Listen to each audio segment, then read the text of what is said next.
Alors, comment on passe d'une super idée à un vrai business qui marche? Eh bien, ce n'est pas de la magie, non, c'est une méthode. Aujourd'hui, on va décortiquer cette méthode ensemble. Fini de naviguer à vue, place à l'analyse. On a tous déjà eu cette petite étincelle, l'idée qui on se dit pourrait vraiment tout changer. Mais voilà, juste après l'euphorie du début, une question s'installe. Comment savoir si cette idée a une vraie chance de décoller? La clé, ce n'est pas juste l'instinct ou un coup de chance. Non, la réponse se trouve dans une compréhension profonde du terrain de jeu. Le marché. Parce qu'au final, c'est lui et lui seul qui décide si une idée va vivre ou mourir.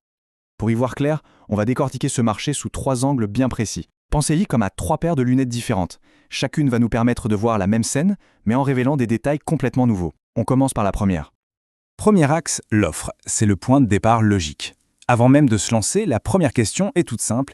Qui est déjà sur place? Et quelles sont les règles du jeu qu'ils ont établies? Bon, un marché, à la base, c'est un lieu d'échange. Ça a l'air simple dit comme ça. Mais cette simplicité est un peu trompeuse. Pour vraiment piger le truc, il faut regarder les différentes couches qu'il compose. Un marché, ce n'est jamais une seule chose. Prenez l'exemple tout bête des céréales. Le marché principal, ce sont les autres marques de céréales, la concurrence directe, logique. Mais il y a aussi le marché support, le lait par exemple. Sans lait, pas de céréales pour beaucoup de monde. Et enfin, le marché substitut. Pourquoi pas un croissant à la place?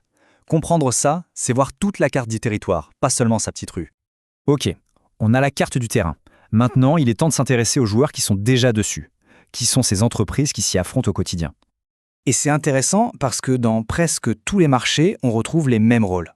Il y a le leader, le boss du game, le challenger, celui qui rêve de prendre sa place, les suiveurs, qui jouent plus la sécurité, et le nouvel entrant, l'agitateur, celui qui peut potentiellement tout chambouler.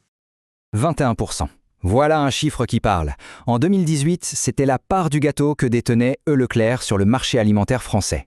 Être leader, c'est exactement ça. Ce n'est pas juste être le premier, c'est être la référence, la cible que tous les autres ont en ligne de mire.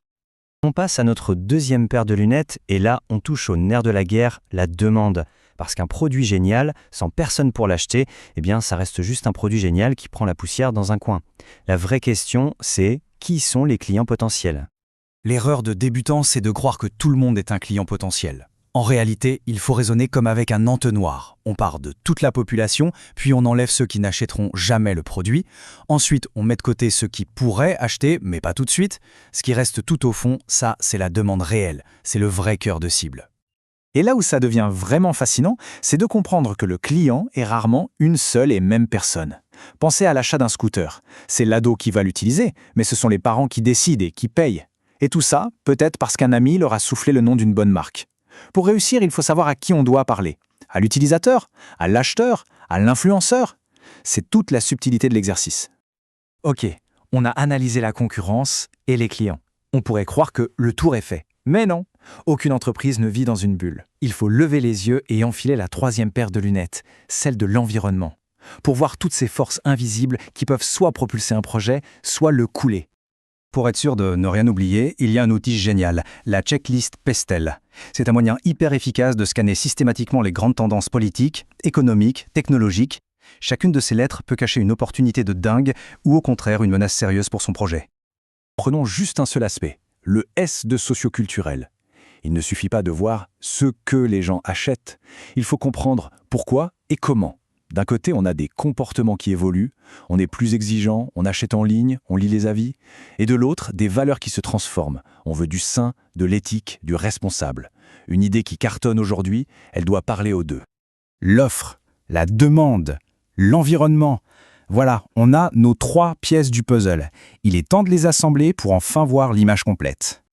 Et voilà la clé. Le succès, il ne se trouve pas dans une seule de ces analyses, mais bien dans leur superposition. Il faut à la fois une vision super claire de la concurrence, une compréhension quasi intime des clients et garder un œil en permanence sur les grandes tendances qui façonnent notre monde. D'ailleurs, cette analyse de la demande a une double valeur. Il ne faut jamais oublier cette règle d'or du commerce. Garder un client coûte bien moins cher que d'aller en chercher un nouveau. La rentabilité sur le long terme, elle se joue souvent ici. Finalement, cette méthode, c'est comme une carte. Une carte pour passer d'une simple intuition à une véritable stratégie. Du coup, la vraie question n'est plus « est-ce que mon idée est bonne ?», mais plutôt « quel est le marché qui, en ce moment même, attend mon idée avec impatience ?»